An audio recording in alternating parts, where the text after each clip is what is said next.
Basi pano pane hondo kungegena ndiri muchoto.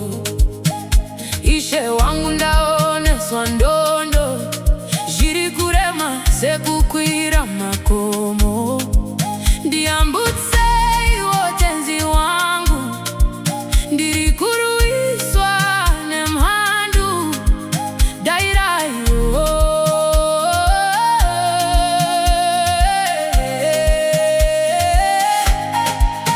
Tiri kuruonezwa tisingaoni, daima tivurira wogoni, tikwanisewo kutiza majimboni nekuti tiritega atizhigoni.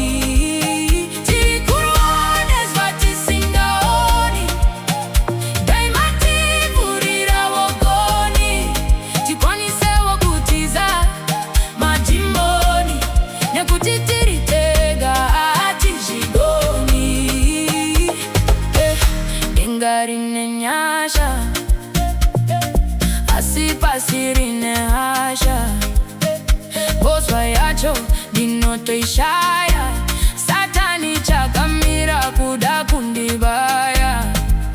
Kune vanhu vakaoma moyo, moyo kusviba segondo, vanopara kuona ndiri muchoto, mukatisiya tinovira mudondo. Tiri kuruonezwa tisingaoni, daima tivurira wogoni, tikwanisewo kutiza majimboni nekuti tiritega hatizhigoni. Tiri kuruonezwa tisingaoni, daima tivurira wogoni, tikwanisewo kutiza majimboni nekuti tiritega hatizhigoni. Kuguta kwetsoko gudo harifari, havafari kuonawo ndichiita mari.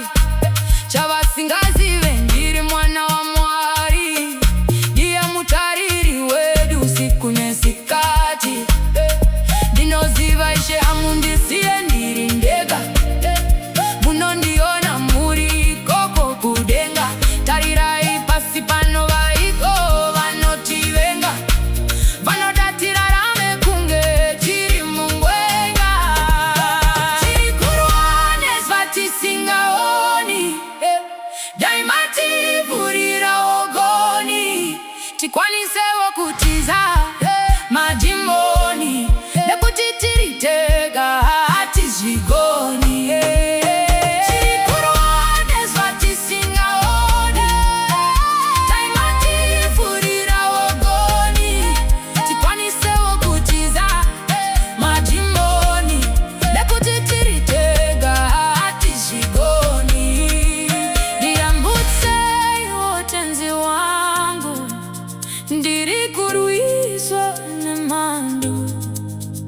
Pasi pano pane hondo kungegena ndiri muchoto. Ishe wangu ndaoneswa ndo